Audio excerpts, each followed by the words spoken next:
Hi guys, welcome down to the Golf Monthly's YouTube channel. Myself, Rick Shields and Peter Finch, and we're going to do a Shane Lowry swing analysis. Now this is a swing analysis that we feature on our Monday night golf show, where we cover the roundup of all the weekend's activities, and we alternate channels per week. And while we've got takeover of Golf Monthly's YouTube channel, we thought it'd be a great opportunity to do the swing analysis on Golf Monthly's YouTube channel as well. Absolutely. So if you've not seen the Monday night golf show before, it's just a roundup of all the weekend's action on golf. And like Rick said, there's always a swing analysis on there, so go check them out. But we are very excited to be able to bring this swing analysis to the Golf Monthly channel. And it always makes it a little bit sweeter when, of course, it's a friend of the show who wins. Yes. A very funny follow through, isn't it? It's a bit lazy.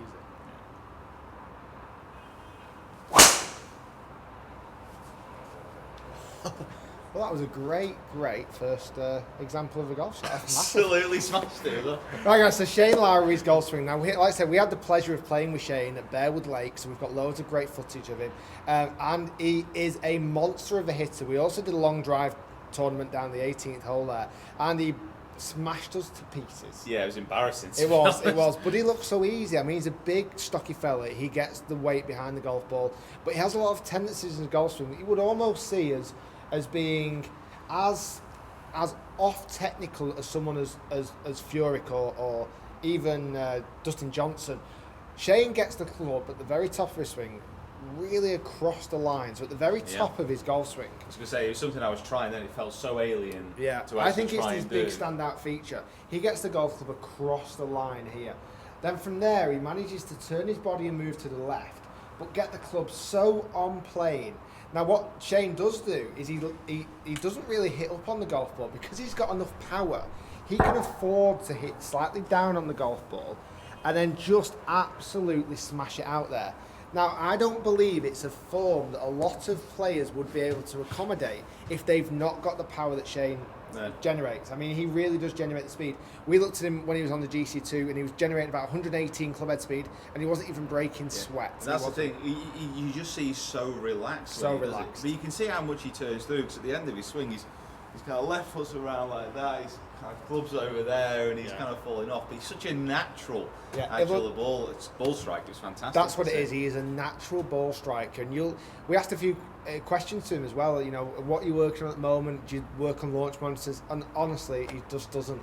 He is the most natural, just a great golfer, and be able to make any movement work. And that's the biggest standout factor in his swing. Yeah, absolutely. Just the natural ability. I mean, if you were going to look at things to kind of work on, if you wanted to copy parts of Shane's technique, I'd probably I probably wouldn't focus on copying his backswing per se.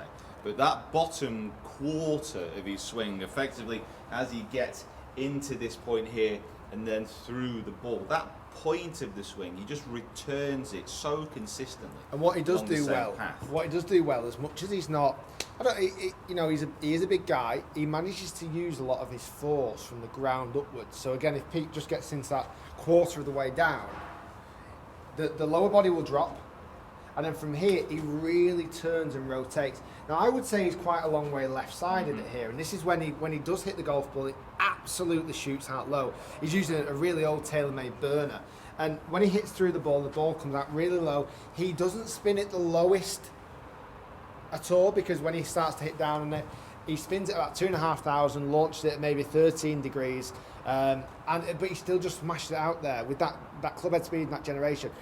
Now, for a lot of amateurs and a lot of golfers that may be looking to incorporate this, that shift to the left and real down hit into the golf ball might not work for you unless you've got incredible amounts of club head speed. Pete generates around about the same club head speed, and he can afford to hit slightly down on the golf ball, and he still gets the results that he needs. But that just shows the differences between the top players in the world. They can hit the golf ball slightly different if they've got the club head speed and the coordination to hit the ball really well. Absolutely. Should we go for another one? I'll just have one more go at Shane, and then we want to talk about short games as well a little bit if we can. Nice mullet. I didn't even look at the ball halfway through that downswing. I was just trying to get into that kind of follow through. So then we'll talk a little bit Love about his short game, because that's something Yes. that when we played with him, we were so impressed it was untrue. Now, here's now this is kind of shows the natural ability of the actual player, because Pitch them over the camera. when we talk about around the green, I always tell my kind of students, and I always encourage people to have as much variety as possible. You know, try and learn a lot of different shots. We play at Bearwood Lakes with Shane Lowry, and he says, I never chip anything around the greens unless I'm using my 58-degree wedge.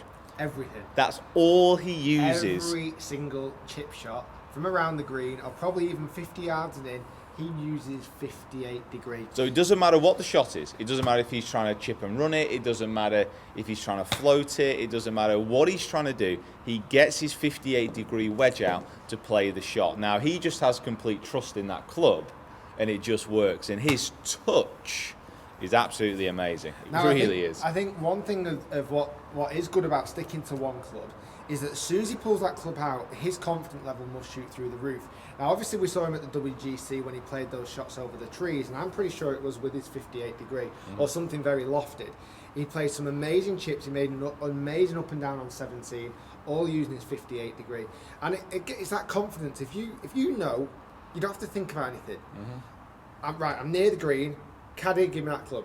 Yeah, I'm done. absolutely. So that is the club I'm going to use. I know that's the club. And as he is such a field player, he knows what that club is capable Very of. loose with it. It's brilliant. I mean, it's I'm going to great. put a video up here in a minute of we saw him pitching some shots into a green. He was about 60, 70 yards away. The looseness of his action was amazing. Just so free flowing. He wasn't. I would almost say he was. I mean, natural, complete natural, but very, very free flowing, almost lazy would be a good description of his swing. Yeah. I wouldn't say it's perfectly, I don't know, measured. I talk a lot about taking the backswing to a certain length, follow through to a certain length. No. I don't think Shane does that. I think No. Just flows it. Just sees the target and flows it in there. If you're looking to kind of take something away from this, it is when you're around the greens. I mean, do that, practice kind of with one club, but with your hands, just keep them super soft. Mega soft, get your setup right, but then just try and get that feeling in your hands of actually what you're trying to achieve. Because Shane, when he's around the green, there's nothing, obviously the technique is sound, but it's just feel. It's just belief in what he's doing. His hands are so soft, and he just floats it where he wants to get it. We also, when we were at the Open, we saw some clips of him having a chipping competition against Padraig Harrington. Absolutely smashed him. Absolutely wiped the floor with Padraig Harrington. Because everything was with his 58, he knew what club he was going to play. He could play every variety of shot. High, low, spinny, checky, rolly out. Amazing skill. And that's a fantastic contrast there between different styles as well. Because you've got Shane Lowry and then you've got Padraig Harrington. Probably the most analytical person to have ever walked the planet playing golf. And then you've got Shane Lowry. It's brilliant. It's why the game's so amazing. Amazing. So guys, we're going to now jump back over and answer your questions if you're watching this on the Monday Night Golf Show. If you're watching this on the Golf Monthly YouTube channel, thanks very much. Hopefully you've enjoyed it. Do check myself and Pete out on our own channels and watch the full Monday Night Golf Show in the description below, where we talk a little bit more about Shane Lowry.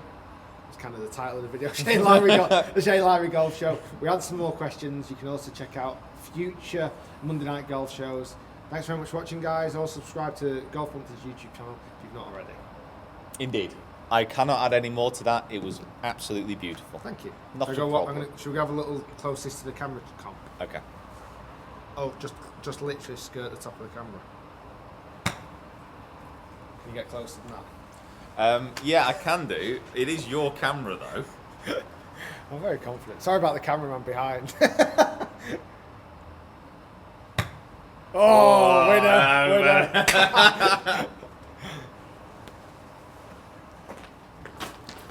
I was oddly confident with that one. I didn't have any reason.